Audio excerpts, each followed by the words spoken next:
In this week's Cardiology Countdown, we'll look at the 5-year outcomes of Afib ablation in long-standing Afib, appropriateness criteria, and a novel heart failure exercise training program that seems to work. So first up is a study, and all three of these are from Jack, that looks at the long-term 5-year outcomes of patients undergoing Afib ablation who have persistent or what would otherwise have been called permanent Afib, that is majority more than 2 years. And they found that the success rate of a first procedure was just 20%, but multiple procedures got up to about 45% initial success rate.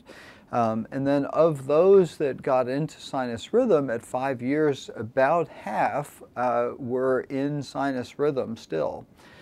Now, interestingly, they did find that duration of Afib was a significant contributor to success, and the rates, if you were within 2 years of onset of Afib, was more like 76% success versus 42% for greater than 2 years. And so certainly, I think a positive sign that even those who have had very long-standing Afib may benefit from ablation. Next up is a study from Canada that looks at use of appropriateness criteria. They had a database of about 9,000 patients undergoing cath and looked at applying the appropriateness criteria to them.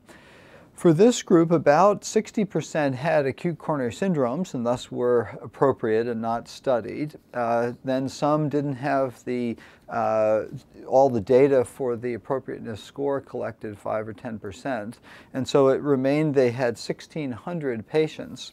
Now, interestingly, about 60% were deemed appropriate, 20% uncertain, and another 20% were deemed inappropriate by these criteria.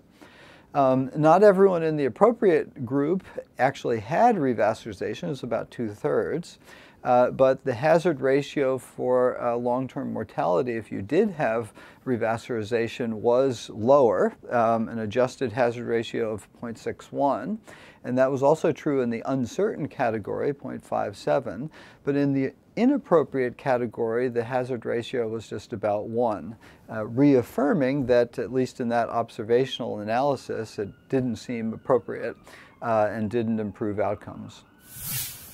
And the number one pick is a novel 10-year randomized trial looking at exercise training in patients with heart failure.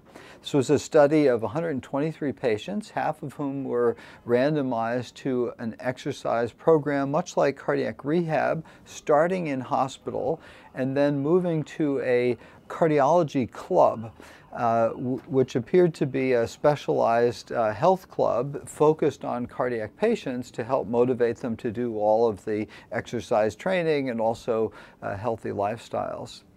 And they found a continuous improvement in patients' VO2 max, as well as their health satisfaction scores and quality of life.